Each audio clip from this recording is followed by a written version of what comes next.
India एक ऐसा देश है जहां बहुत सारे ज्योग्राफिकल, कल्चरल, लिंग्विस्टिक डाइवर्सिटी मिलती है। इतनी सारे डिफरेंसेस होने के बाद भी इंडियंस के बीच एक स्ट्रॉन्ग फीलिंग है जो कि यूनिटी की है। इस यूनिटी को एक ब्यूटीफुल कंसेप्ट से डिस्क्राइब किया गया है, मैनी इन द वन, यानी एकता में विविधता। टैगोर और औरोबिंदो जैसे ग्रेट थिंकर्स का मानना था कि यही यूनिटी इन डाइवर्सिटी इंडिया की सोल बनाती है। Meaning of unity in diversity. Unity in diversity का मतलब है कि लोग अपने डिफरेंसेस के साथ भी शांति से साथ साथ रहते हैं। इंडिया में लोग अलग अलग लैंग्वेजेस बोलते हैं, डिफरेंट फूड खाते हैं, अलग क्लोथ्स पहनते हैं, फिर भी सबके अंदर वननेस की फीलिंग होती है।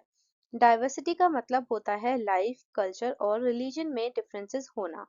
यूनिटी का मतलब होता है शेयर्ड वैल्यूज, इमोशंस और एक कॉमन हेरिटेज जो सबको जोड़कर रखता है। अब बात करते हैं इंडिया के कल्चर और ज्योग्राफिकल डाइवर्सिटी की। इंडिया में 1.4 बिलियन लोग और 4,635 कम्युनिटीज रहती हैं, मतलब बहुत ही ज्यादा डाइवर्सिटी। यहाँ पर 325 लैंग्वेजेस और 25 स्क्रिप्ट्स यूज होती हैं। हर रीजन का अपना स्टाइल और बोली है। हिमालय से लेकर कोस्टल प्लेन्स तक हर जगह का नेचर और कल्चर अलग है, सब यूनिक। माइग्रेशन और एक्सचेंज से इंडिया एक मिनी वर्ल्ड जैसे बन गया है, जहाँ सब कल्चर्स मिक्स होते हैं। फिर भी सब लोग एक ही फ्लैग और एक ही आइडेंटिटी, इंडियंस को प्राउडली शेयर करते हैं। Unity in food and cuisine. India में सब जगह कुछ कॉमन स्टेपल्स मिलते हैं, जैसे राइस, व्हीट, बाजरा, ज्वार, रागी और पल्सेस।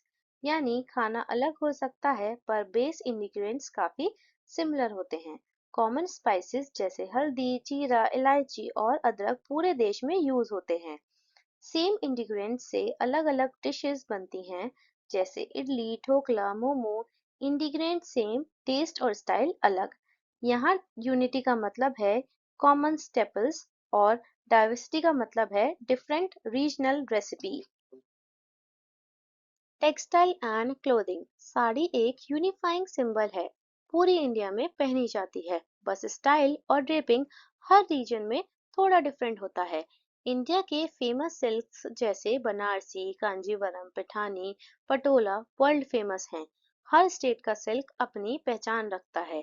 धोती और टर्बन्स भी रीजन के हिसाब से अलग अलग स्टाइल में पहने जाते हैं। नॉर्थ, साउथ, ईस्ट, वेस्ट सबकी अपनी आइडेंटिटी है। इंडियन कॉटन और चिंस का भी ग्लोबल एक्सपोर्ट्स थे। दुनिया भर में इनकी डिमांड थी। यहाँ यूनिटी का मतलब है एक कॉमन क्लोथिंग आइडेंटिटी और डाइवर्सिटी का मतलब है different styles of fabrics. India के फेस्टिवल्स हमारी टुगेदरनेस दिखाते हैं। लोग चाहे किसी भी कल्चर से हों, सब मिलकर सेलिब्रेट करते हैं। मकर संक्रांति 14 जैन को इंडिया के अलग अलग रीजन्स में डिफरेंट नाम से सेलिब्रेट किया जाता है, जैसे Pongal, Lohri, Magh Bihu, Uttarayan. Same festival but different style. अक्टूबर नवंबर के टाइम पर पूरा देश सेलिब्रेट करता है दिवाली, दुर्गा पूजा, नवरात्रि और बहुत सारे रीजनल फेस्टिवल्स। हर फेस्टिवल पीस, जॉय और शेयरिंग प्रमोट करता है, सबको एक साथ लेकर आता है।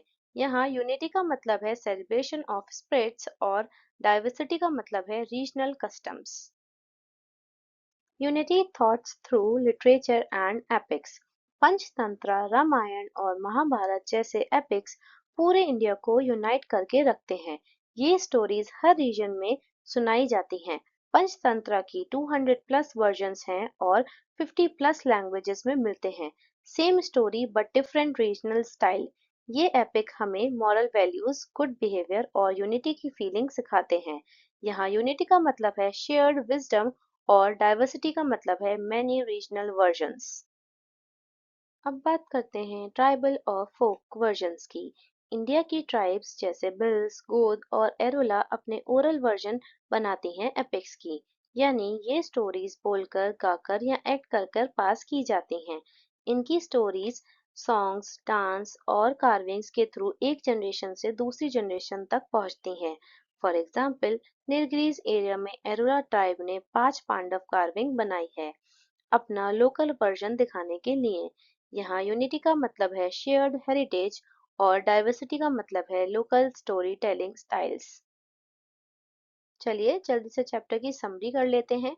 इंडिया की diversity landscapes, languages, foods, dresses और आर्ट्स सब में दिखाई देती है। इन सब डिफरेंसेस के बाद भी एक अंडरलाइंग यूनिटी सब इंडियंस को कनेक्ट करती है। डाइवर्सिटी हमें एनरिच करती है, डिवाइड नहीं करती। ये हमें और स्ट्रांग बनाती है। इसलिए कहते हैं एकता में विविध। ये ही इंडिया की रियल स्ट्रेंथ है।